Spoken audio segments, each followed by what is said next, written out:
कहानी अर्शी की चैनल में आप सभी व्यूज़ का स्वागत है। पार्ट 2।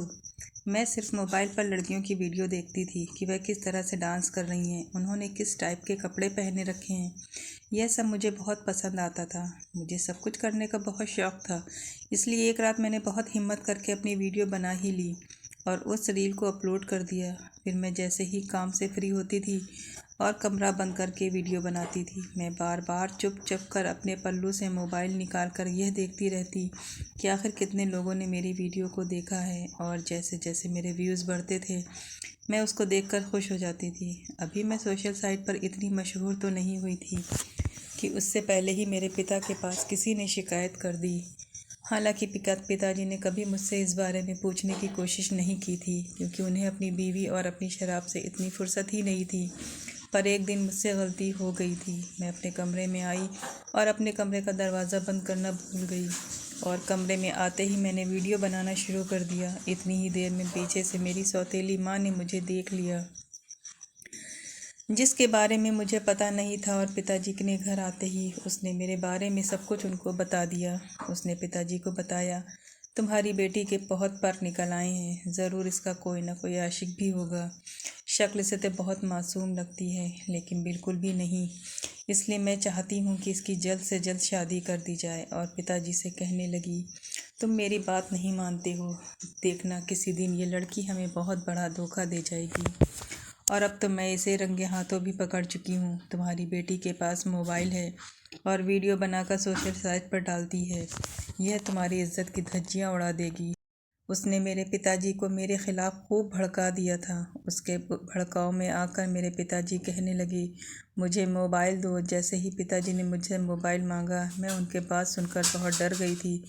पिताजी को गुस्से में देखकर मैंने फ़ौरन ही मोबाइल निकाल कर दे दिया। जैसे ही मैंने उनके हाथ में मोबाइल दिया, उन्होंने मेरी तरफ गुस्से से देखा और मोबाइल को ज़मीन पर पटक दिया। मोबाइल के 2 टुकड़े हो गए थे। पिताजी ने मुझे मारने लगे और कहने वालों कि तूने हमें यह सिला दिया है, इसलिए मैं तुझे घर से बाहर नहीं निकालना चाहता था। पता है मुझे, मैं भी स्कूल में जाता हूँ पढ़ने। आज कल की जवान लड़के लड़कियाँ क्या गुल खिला रही हैं। इसी वजह से मैं तेरी माँ को मना किया करता था, इसको पढ़ने मत भेज। लेकिन ना तो मेरी मानी और ना ही तू तो हमारी इज्जत की मिट्टी में मिलाने चली है। मैंने पिताजी से कहा, मैंने कोई जुर्म नहीं किया है और मैं आपको कोई जवाब नहीं देना चाहती। आखिर आप मुझसे किस हक़ से सवाल कर रहे हैं? कभी आपने मुझे अपनी बेटी समझा है? गुस्से में आकर मेरे पिताजी ने मुझे इतना मारा कि मेरे शरीर पर कोई हिस्सा ऐसा नहीं था जिस पर चोट के निशान ना आए हों। वह रात मेरे लिए सबसे ज़्यादा ख़तरनाक साबित हुई थी। मुझे पीटने के बाद मेरे पिताजी कहने लगे, अब मैं तुझे इस घर में और ज़्यादा बर्दाश्त नहीं कर सकता। कल को अगर आस पड़ोस की यह खबर पहुंच गई कि सब मुझसे पूछताछ करेंगे, मैं इनको क्या बताऊंगा? आखिर इसकी माँ ने इसकी ऐसे ही परवरिश की है। 1-2 बार मुझे किसी ने शिकायत तो की थी, लेकिन मैंने इसकी बात पर ज़्यादा ध्यान नहीं दिया। आज जब अपनी आंखों से मोबाइल देख लिया तो यकीन आ गया कि यह तो किसी भी दिन मेरी इज्जत को मिट्टी में मिला देगी। तेरी माँ तो मुझे ज़िंदगी में कभी सुख न दे सकी और अब तू मेरे लिए परेशानियों की जड़ बन गई है। पिताजी की यह सारी बातें सुनकर मैं उनसे माफ़ी मांगने लगी। मेरा दिल तो बहुत दुख रहा था। मैं घर से कभी बाहर नहीं निकलती थी। घर से बाहर निकलने की बात पर मुझे डर महसूस होने लगा था। मैंने पिताजी से कहा, मैं आगे कभी ऐसी कोई गलती नहीं करूँगी, आप मुझे माफ़ कर दीजिए। पिताजी ने मुझसे कहा, नहीं, अब मैं तुझे कभी इस घर में नहीं झेल सकता हूँ। अभी इसी वक्त इस घर से निकल जा। मैं पिताजी के सामने हाथ जोड़कर कहने लगी, पिताजी, इस रात के अंधेरे में मैं कहाँ जाऊँगी? लेकिन पिताजी ने मेरी एक नहीं सुनी और सौतेली माँ मुझे मुस्कुराते हुए देख रही थी। मैंने उसकी तरफ देखते हुए, आज मेरी हालत पर हंस रही हो, कल को तुम्हारे ऊपर भी यह वक्त ज़रूर आएगा। पिताजी ने मुझे ज़बरदस्ती घर से बाहर निकाल दिया और घर के सारे सदस्य मुझे खड़े हुए देख रहे थे। किसी ने मुझे रोकने की कोशिश नहीं की। मैं खाली हाथ घर से निकली थी। मेरे पास कुछ भी नहीं था। मैं कहाँ जाती? मैं तो ज़्यादा पढ़ी लिखी भी नहीं थी, सिर्फ 10वीं पास थी कि मुझे कोई नौकरी दे देता। अंधेरी रात में मैं घर से बाहर तो निकल गई थी। मुझे रात के अंधेरे से बहुत डर लग रहा था। अकेली सड़कों पर घूम रही थी। मैं बहुत खूबसूरत थी। मुझे यह डर था कि अगर कोई मुझे अकेला देखकर मौके का फ़ायदा उठाना चाहेगा तो मेरी इज्जत ख़राब कर देगा। इस वजह से मैंने मुंह पर काली स्याही लगा ली, एक किनारे पर बैठ गई ताकि लोगों को लगे कि मैं पागल हूँ, और चलते चलते न जाने मैं कहाँ पहुँच गई थी, जिस जगह को मैं जानती भी नहीं थी, क्योंकि मैं सिर्फ अपने इस घर से स्कूल जाने के लिए ही निकलती थी और स्कूल से सीधे घर आती थी। मुझे तो रास्ते भी याद नहीं थे। फिर मुझे एक मंदिर दिखाई दिया। मैं उस मंदिर की सीढ़ियों पर बैठकर भीख मांगने लगी। कभी कभार कोई खाना भी दे दिया करता था, जिससे मेरी भूख मिट जाती थी। मैं खुद को बहुत लाचार महसूस कर रही थी। मैं ऐसी ज़िंदगी नहीं गुजारना चाहती थी, क्योंकि मैं इस लायक ही नहीं थी। अपने परिवार के होते हुए भी मैं अनाथ थी।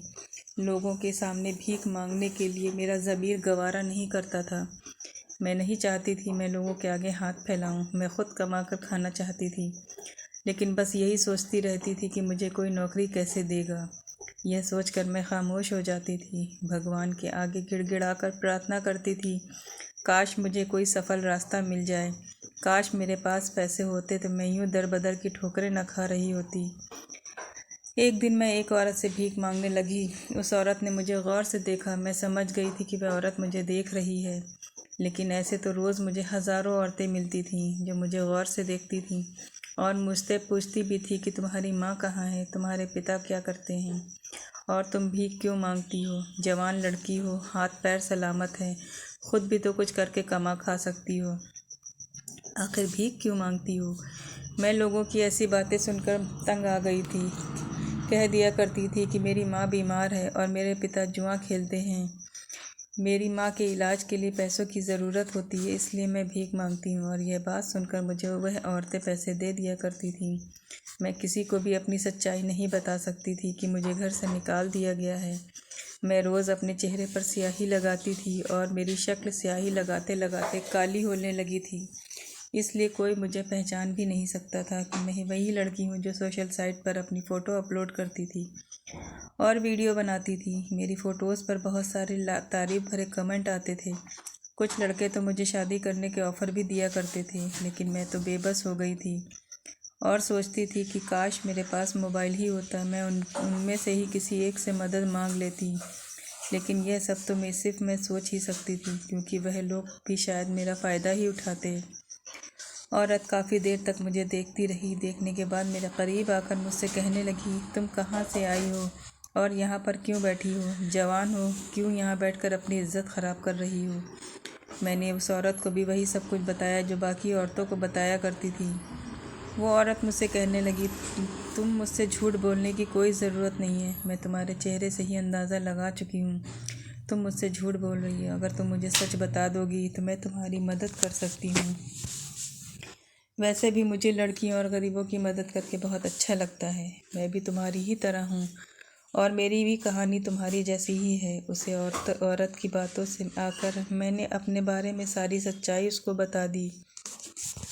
उसने मेरी पूरी बात सुनते ही मुझे हौसला दिया और कहने लगी, तुम्हें डरने की कोई ज़रूरत नहीं है, तुम बहुत बहादुर लड़की हो। उसकी कही हुई बातें मेरे हिम्मत बांध रही थी और इतने दिनों से रुके हुए मेरे आंखों में आंसू आज बहने लगे थे। उसने मुझे गले से लगाया और मैं उसके गले में लगकर बहुत रोई। मुझे नहीं पता था कि वह इतनी अच्छी औरत है। मैं अंदाज़ा नहीं लगा पा रही थी कि वह औरत अच्छी है या फिर उसकी इस अच्छाई के पीछे उसका कोई दूसरा रूप तो नहीं छुपा है। लेकिन मैं उसकी बातों में आ गई और मैंने उस औरत से कहा, आप मेरी क्या मदद कर सकती हो? वह मुझसे कहने लगी, मैं तुम्हें दूसरे शहर ले जाऊंगी जहाँ यहाँ कोई भी मजबूरी नहीं होगी। वहाँ जाकर तुम अपना काम कर सकती हो। मैं उसकी बात सुनकर बहुत इम्प्रेस हुई और मैंने उसकी ऑफ़र को फ़ौरन एक्सेप्ट कर लिया, क्योंकि मैं ख़ुद भी ऐसे भीख नहीं मांगना चाहती थी। पहले तो मुझे उसने जाते ही एक अच्छे से होटल में खाना खिलाया और कहने लगी, अब तुम बिल्कुल सेफ़ हो। मेरे होते हुए तुमसे कोई कुछ नहीं कह सकता। तुम मुझे अपनी बड़ी बहन समझ सकती हो। उसकी मोहब्बत से मेरी आंखें भर आईं। वो अजीब थी। उसने अपना चेहरा चादर से छुपाया हुआ था। वह मुझे एक बड़े से शॉपिंग मॉल में कपड़े दिलाने के लिए ले गई और कहने लगी, तुम अपनी पसंद के कपड़े ले लो और आज ही हम दूसरे शहर चले जाएंगे। फिर उस औरत ने मुझे बहुत सारे कपड़े दिलाए और वह मुझे एक फ्लैट पर ले गई। वहाँ ले जाकर उसने मुझे एक सूट दिया और कहने लगी, नहा कर ये कपड़े बदल लो। वे कपड़े पहनकर मैं तैयार हो गई और हम लोग ट्रेन में बैठकर दूसरे शहर आने के लिए तैयार हो गए। वहाँ जाने के लिए मेरा दिल न जाने क्यों बहुत धड़क रहा था। ऐसा लग रहा था जैसे मेरे साथ कुछ बुरा होने वाला है। शायद ज़िंदगी फिर से मेरे कोई इम्तिहान लेने वाली है, और शायद ये इम्तिहान मेरी ज़िंदगी को हिलाकर रख देने वाला इम्तिहान होगा। शायद जिससे संभलने के लिए मेरे पास कोई रास्ता भी नहीं होगा। मुझे अपनी माँ की बहुत याद आ रही थी और वह मुझे बहुत डर लग रहा था। मेरा दिल चाह रहा मैं उस औरत को वहाँ अकेला छोड़कर भाग जाऊँ।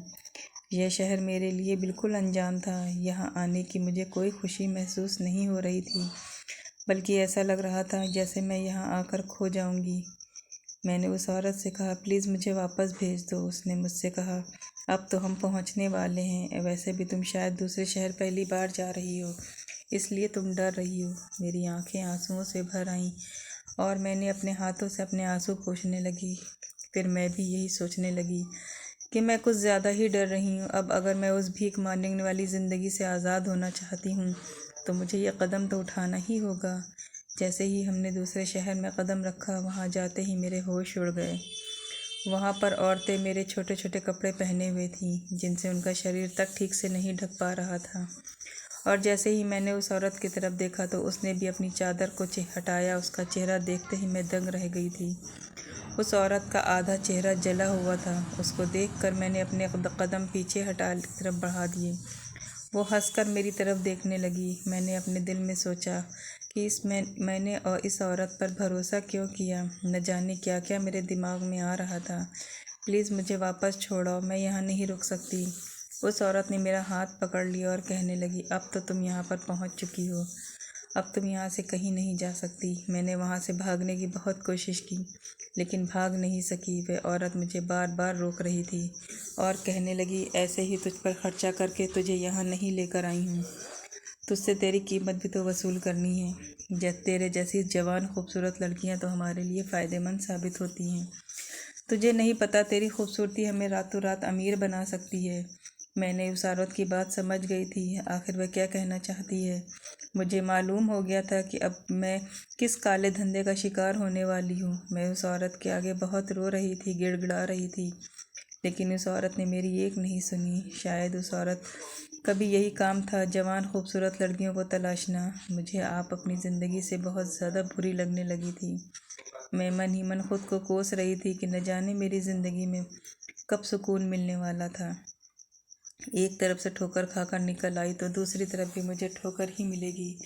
यह सोच सोच कर मेरी हालत बुरी हुई जा रही थी। न जाने ये लोग मेरा क्या हाल करेंगे। अब मैं ज़्यादा ही रोने लगी थी और उसके पैर पकड़ लिए तो शायद उस औरत को मुझ पर थोड़ा ख्याल आया था। उसने मुझे सीधा बैठाया। देखो, इस दुनिया में इज्जत से रहना औरत का हक है, लेकिन यह दुनिया वाले हमें सुकून से जीने नहीं देते। उसने अपने बारे में बताया। कहने लगी, मैं भी तुम जैसी हूँ। मुझे तो ऐसे ही हालात में लाया गया था जैसे तुम आज यहाँ पर आई हो। मैं बहुत बड़े अमीर बाप की बेटी थी। एक लड़के से बहुत प्यार करती थी। अपने पिता की इज्जत न रखी और उस लड़के के साथ भागकर शादी कर ली। वह लड़का मुझे इस शहर लेकर आ गया था और यहाँ आकर उसने मुझे बेच दिया, क्योंकि मैंने उस पर भरोसा किया था। उस लड़के की खातिर मैंने अपने माता पिता की इज्जत को रौंद कर आ गई थी, लेकिन उसने मेरे साथ क्या किया आज अंजाम तुम्हारे सामने है। मैं भागने की कोशिश कर रही थी, तभी उस लड़के ने अपने साथियों के साथ मिलकर मेरे चेहरे पर तेज़ाब डाल दिया था। उसी की वजह से मेरा चेहरा जला हुआ है और वह लड़का मुझे यहाँ बेचकर चला गया। मुझे पता चला कि वह लड़का मुझे छोड़कर यहाँ से जा चुका है। अब मेरे पास यहाँ रुकने के सिवाय कोई और रास्ता नहीं था। उस तेज़ाब ने मेरी शक्ल ही नहीं, मेरी पूरी ज़िंदगी ही बिगाड़ कर रख दिया था।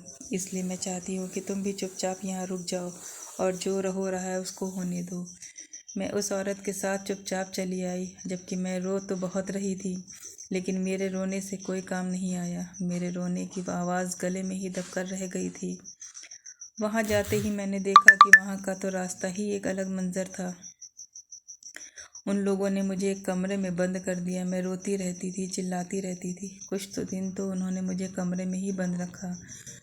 उसके बाद उन्होंने मुझे एक काम पर ले जाना शुरू कर दिया। फिर मैं रोज़ाना नए कपड़े पहनती। मैं रोज़ उनके आगे हाथ जोड़कर सिर्फ यही कहती, मुझे यहाँ से जाने दो। उन्होंने मुझसे कहा, अब तुम यहाँ से नहीं जा सकती, और अगर हम तुम्हारा साथ दोगे तो इसमें तुम्हारा ही फ़ायदा होगा। कुछ ही सालों में हम तुम्हें छोड़ देंगे। तुम्हें नहीं पता, तुम अपनी इस खूबसूरती की वजह से कितना पैसा कमा सकती हो, लेकिन हाँ, अगर तुमने होशियारी दिखाने की कोशिश की तो तुमसे नज़रें मिलाने के काबिल भी नहीं रहोगी। जो औरत मेरा ठेका लेती थी वह औरत वहाँ की बस कहलाई जाती थी। लड़कियाँ ख़रीदना और बेचना उसका पेशा था। रोज़ एक बड़ी गाड़ी आती और जिसमें बैठकर सब चली जाती थी और वही गाड़ी वापस मुझे छोड़कर भी जाती थी। दिन आराम से और रातें काम में गुजर रही थीं। जब से इस कोठी पर आई थी मेरी ज़िंदगी बेरंग सी हो गई थी।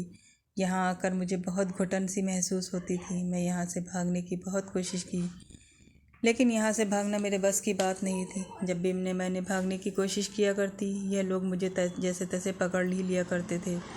रोज़ मेरे शरीर पर कई दाग लगते थे। रोज़ मैं किसी नए आदमी की बिस्तर की रौनक बनती थी। फिर भी कुछ ही दिनों बाद मैं वहाँ की जानी मानी हस्ती बन गई। अब मैंने ये सब कुछ स्वीकार कर लिया था। रोज़ मैं एक नए अमीर आदमी के साथ रात गुजारा करती थी, और कोई बिजनेसमैन होता तो कोई वकील, कोई पुलिस वाला तो कोई सुनार। हर एक से मेरा अच्छे संबंध बन गए थे। रोज़ मेरे शरीर पर एक नए आदमी की मुहर लगाई जाती थी। अब काम करते करते मुझे वहाँ पर 12 साल हो गए थे। अब जब मैं उन लोगों की काम की नहीं रही तो उन लोगों ने मुझे आज़ाद कर दिया। मुझे इस आज़ादी के बहुत कदर हुई, लेकिन इसी के साथ साथ मैंने बहुत सारा पैसा भी कमा लिया था। अब मुझे वहाँ से निकलते हुए डर नहीं लग रहा था। मुझे पता था मेरे पास इतना पैसा है कि अब मैं कहीं भी जाऊँ मुझे लोगों के ताने नहीं सुनने पड़ेंगे। मैं अपने घर जाना चाहती थी। मैं बहुत खुश थी। चाहती थी कि अपने पिता के सामने खड़े होकर उनको यह बताऊंगी कि हैवान आपकी तरह घरों में ही नहीं, बाहर भी होते हैं। आपने जो उस रात मुझे घर से बाहर निकाल दिया था, उसने तो मेरी ज़िंदगी को ही बदल कर रख दिया। मेरी माँ तो मेरी शादी के सपने सजाया करती थी, यहाँ तक कि मेरी माँ के लिए अपने गहने तक संभाल कर रखती थी।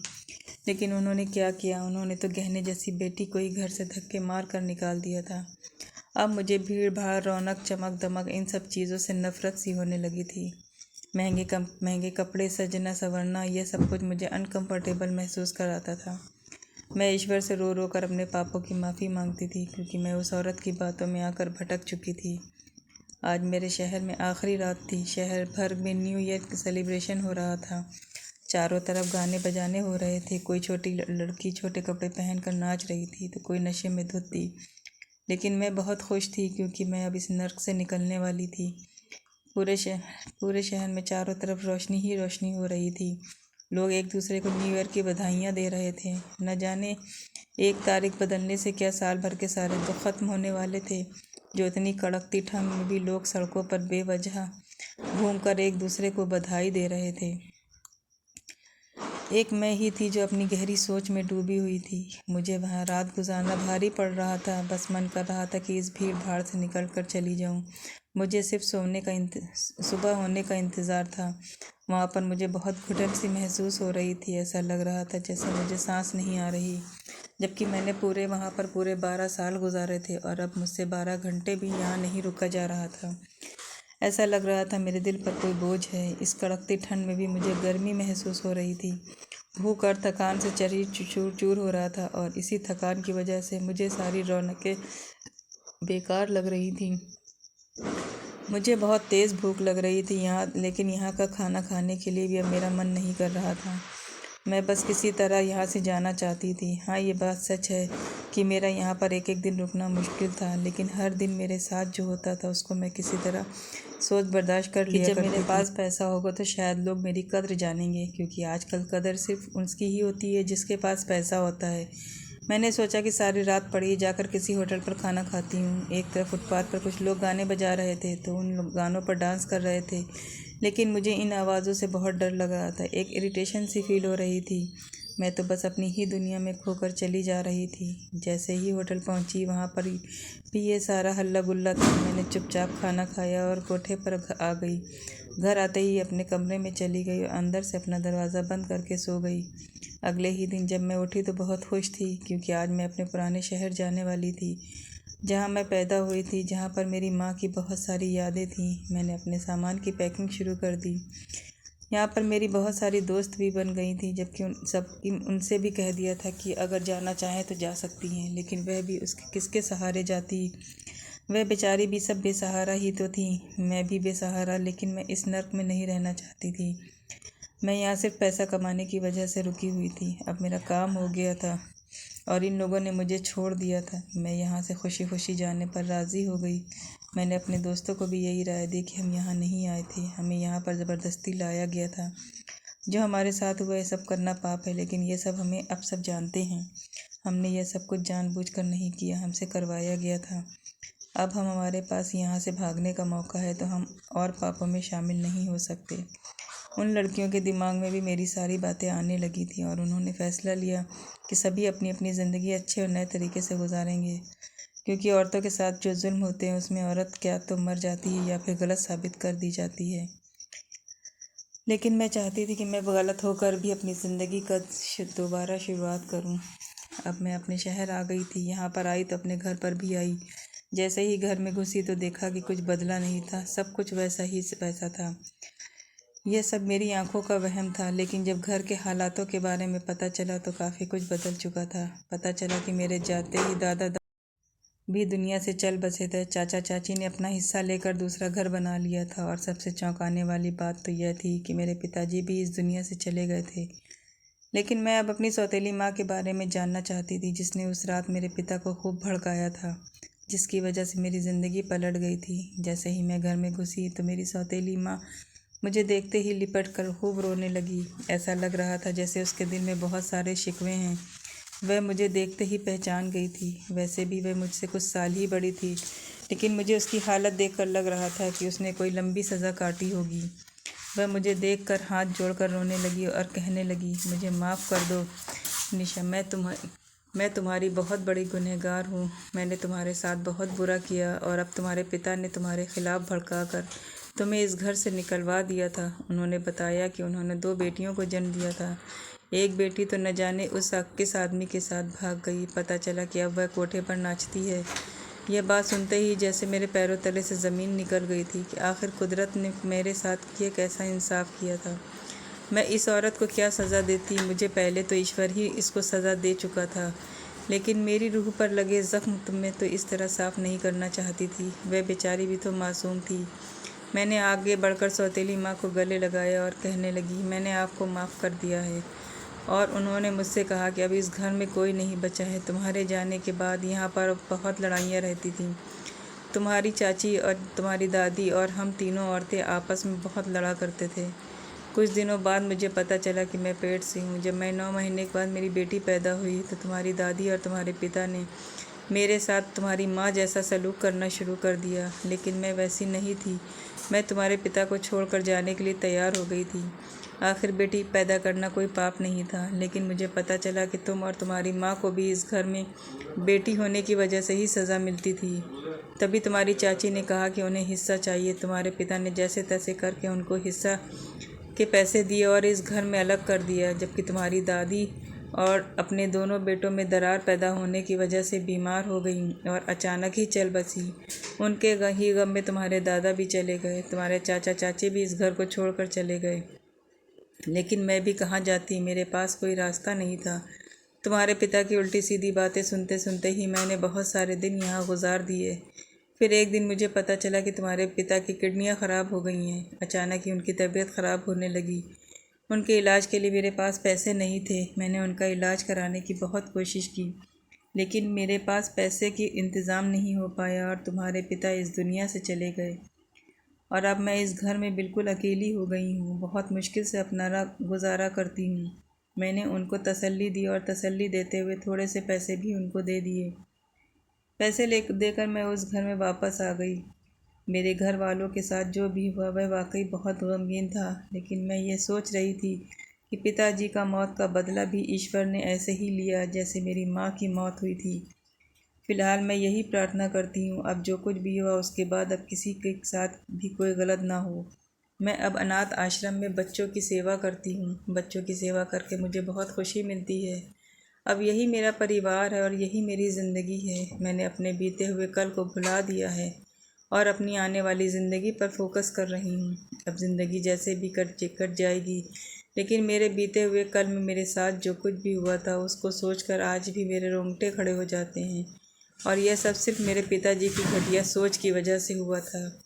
अगर मुझे मेरे परिवार से प्यार मिला होता तो मैं आज एक अच्छे परिवार में शादी करके अपने परिवार के साथ सुखी ज़िंदगी गुजार रही होती। मेरे पिता ने मेरी माँ को सारी ज़िंदगी बेटा न होने के ताने दिए और उनको मारते रहे। मैं अब आपसे यही कहना चाहूँगी, बेटियाँ बहुत प्यारी होती हैं। इन्हें अपने सीने से लगा के रखिए, ना कि इनको खुद पर बोझ समझिए। बेटियां ही तो रौनक हैं। दोस्तों, उम्मीद करती हूँ आपको हमारी कहानी पसंद आई होगी। कहानी पसंद आई तो वीडियो को लाइक करें, चैनल पर नए तो चैनल को सब्सक्राइब करें और हाँ, नोटिफिकेशन बेल को ज़रूर दबाएं ताकि अगली अपडेट आपको सबसे पहले मिले। अल्लाह हाफिज़।